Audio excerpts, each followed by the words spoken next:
TikTok वाली चुड़ैल। मुंबई के एसकेएस कॉलेज में रवि इंजीनियरिंग की पढ़ाई कर रहा था। रवि के सारे दोस्त टिकटॉक यूज करते थे, इसीलिए उन्हें देखकर रवि ने भी टिकटॉक पर अपना अकाउंट बना लिया। रवि कई दिनों से टिकटॉक बना रहा था, पर उसके फॉलोअर्स नहीं बढ़ रहे थे।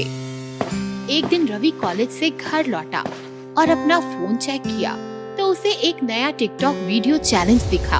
उस वीडियो में एक लड़की शहर की एक सुनसान भूतिया बिल्डिंग में जाकर आई एम डेयरडेविल कहती है और दूसरे टिकटॉक वालों को ऐसा करने के लिए चैलेंज करती है।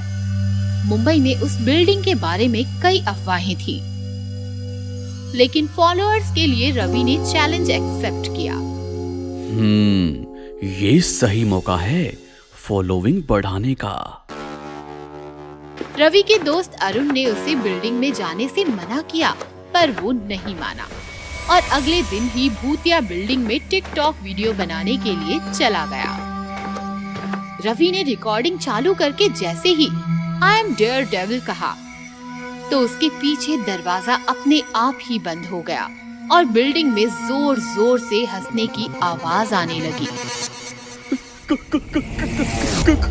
कौन है भाई? मजाक मत करो यार, जो भी हो सामने आ जाओ। तभी उसके सामने एक भयानक चुड़ैल आ जाती है और मोबाइल पर रवि की रिकॉर्डिंग करने लगती है। मजाक नहीं, मौत, तेरी मौत होने वाली है। ये कहते हुए वो रवि पर हमला कर देती है और उसे मार देती है। रवि की तरह ही आरिफ नाम का एक लड़का भी चैलेंज के लिए उस बिल्डिंग में आया, तो उस चुड़ैल ने उसे भी मार दिया और वीडियो बनाकर टिकटॉक पर अपलोड कर दिया। रोज रोज हो रही मौत के कारण लोग घबरा गए और टिकटॉक चलाना ही छोड़ दिया। और अगर गलती से भी कोई उस चुड़ैल का टिकटॉक वीडियो देख लेता तो वो सम्मोहित हो जाता और उस भूतिया बिल्डिंग में चला जाता और वो टिकटॉक वाली चुड़ैल उन्हें बेरहमी से मार देती थी।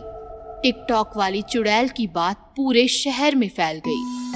एक दिन अरुण अपने चाचा को रवि के बारे में बताता है। बच्चों को 10 बार कहा था कि वो बिल्डिंग भूतिया है, उससे दूर रहो, लेकिन ये आजकल के बच्चे हमारी सुनते कहाँ हैं और फिर पछताते हैं। नहीं चाचा, मुझे बात कुछ और लग रही है। अगर उस बिल्डिंग में चुड़ैल है तो इस चैलेंज वाली लड़की को उसने क्यों नहीं कुछ किया? बात तो तुम सही कह रहे हो, लेकिन इसका जवाब तो ये लड़की ही दे सकती है। फिर सब लोग मिलकर पुलिस स्टेशन जाते हैं और चैलेंज वाली लड़की के बारे में पूछताछ करते हैं। कुछ देर फाइल्स देखने के बाद पुलिस कुछ महीनों पहले ही इसकी रिपोर्ट दर्ज हुई है। इसका नाम श्रुति है और ये 2 महीनों से लापता है। लेकिन फिर उसने ये वीडियो कैसे और क्यों बनाया? मामला कुछ गंभीर लगता है। फिर पुलिस उस बिल्डिंग की जांच के लिए जाती है, लेकिन उन्हें वहां कुछ भी नहीं मिलता। सर, वो चुड़ैल टिकटॉक वीडियो बनाने वालों को ही मार रही है, तो शायद टिकटॉक बनाने पर ही हमारे सामने आएगी। फिर अरुण रिकॉर्डिंग चालू करके कहता है आई एम डेयरडेविल, और ऐसा कहते ही वो चुड़ैल सबके सामने आ जाती है।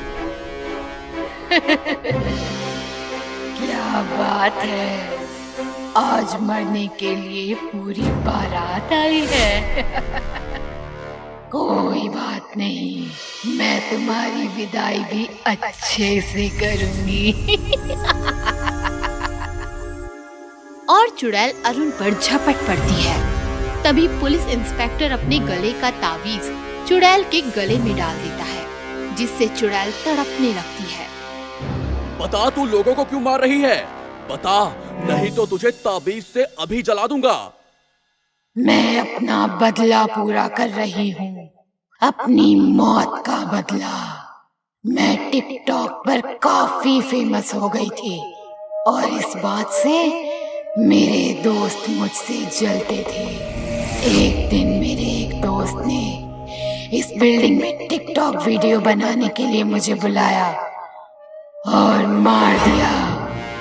इस टिकटॉक की वजह से मेरी मौत हो गई। इसीलिए जब तक मैं सारे टिकटॉक वालों को नहीं मार देती, मेरी आत्मा को शांति नहीं मिलेगी। ये कहते हुए चुड़ैल ताबीज को तोड़ के फेंक देती है और इंस्पेक्टर को गले से पकड़ हवा में उड़ा देती है। चुड़ैल इंस्पेक्टर को मारने ही वाली होती है कि तभी अरुण के चाचा श्रुति यानी चुड़ैल के माता पिता को लेकर वहां आ जाते हैं। रुक जाओ बेटी, इन्हें छोड़ दो, इसमें इनकी कोई गलती नहीं, छोड़ दो इन्हें।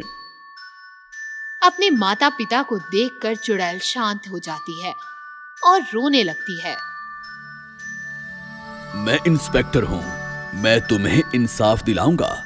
बस तुम लोगों को मारना बंद कर दो। किसी एक की गलती की सजा सबको देना बदला नहीं होता। फिर पुलिस श्रुति के दोस्त को गिरफ्तार कर फांसी की सजा दिलाती है और श्रुति की आत्मा की मुक्ति हो जाती है।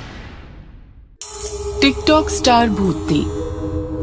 हिंदुस्तान में टिकटॉक बैन हुए लगभग साल हो चुका था।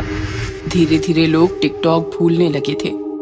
टिकटॉक पीड़ित युवक युवतियों की हालत में अब काफी सुधार आ चुका था कि तभी अचानक आफत आ गई। रंजन नाम का लड़का आधी रात में अपना स्मार्टफोन चेक कर रहा था कि तभी अचानक उसने अपने मोबाइल में टिकटॉक का ऐप देखा। रंजन चौंक गया। अरे ये क्या, मैंने तो टिकटॉक डिलीट कर दिया था। इंडिया में तो टिकटॉक बैन भी हो चुका है, फिर ये टिकटॉक ऐप मेरे मोबाइल में कैसे? रंजन से रहा नहीं गया और उसने ऐप ओपन किया। ऐप ओपन होते ही उसने देखा कि रश्मि नाम के टिकटॉक स्टार का बस एक ही वीडियो पूरी ऐप में अपलोड था। पूरी ऐप में बस उसी का एक अकाउंट रजिस्टर्ड था। The most beautiful TikTok star Rashmi है। ये तो मेरी फेवरेट स्टार है। इसके वीडियो स्टॉक करना तो मैं भूल ही गया था। अच्छा हुआ इसका वीडियो मिल गया। रंजन ने वीडियो ओपन किया तो रश्मि डांस कर रही थी और अपने फैंस को एक मैसेज दे रही थी। Hi friends, Rashmi is back. बोलो मुझसे कौन कौन मिलना चाहता है? मुझे पता है आप सब मुझसे मिलना चाहते हो। कोई बात नहीं, आप सब काली पहाड़ी आ जाओ। काली पहाड़ी पर मैं आपका इंतजार कर रही हूँ। काली पहाड़ी शहर का सबसे बाहरी और सुनसान इलाका था और काली घटनाओं के लिए बदनाम भी।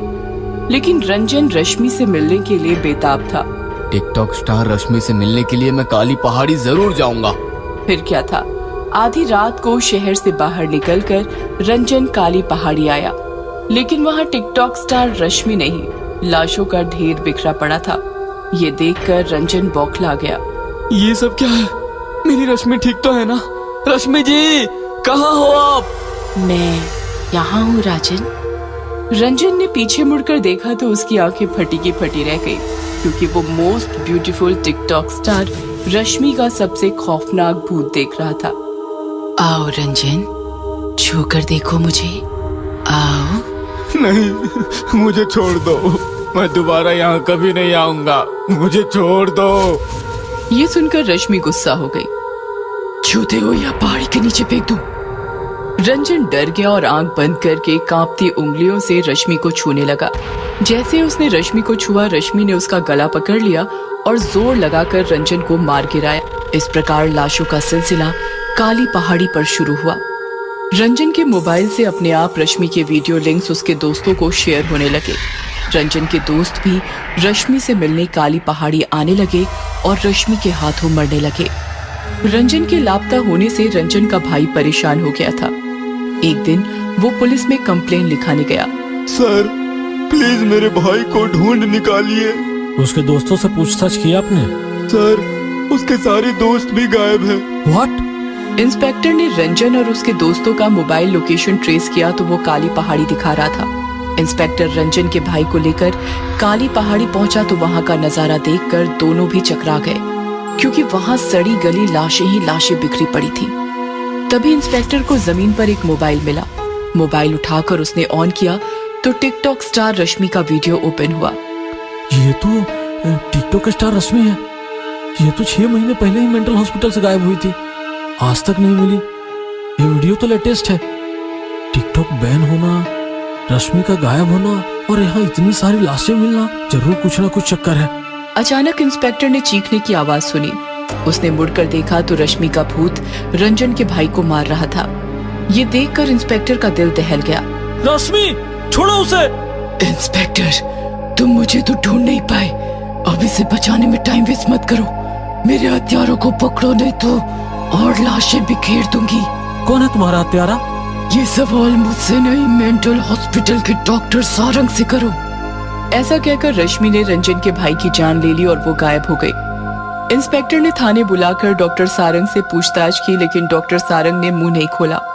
3rd डिग्री का परिचय देते ही सारंग तोते की तरह बोलने लगा।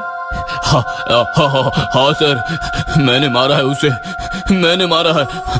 कब और कैसे? दरअसल टिकटॉक बैन होने से उसे पागलपन के दौरे पड़ने लगे थे और इलाज के लिए वो हमारे पास भर्ती हुई थी। मैं भी उसकी खूबसूरती का फैन था।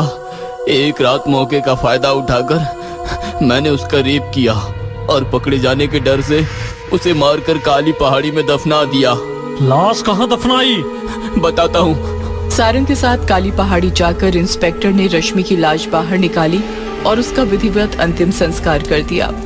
फिर डॉक्टर सारंग को हमेशा हमेशा के लिए सलाखों के पीछे बंद कर दिया गया, जिससे टिकटॉक स्टार रश्मि की आत्मा को मुक्ति मिल गई और शहर से काली पहाड़ी का काला साया हमेशा के लिए हट गया।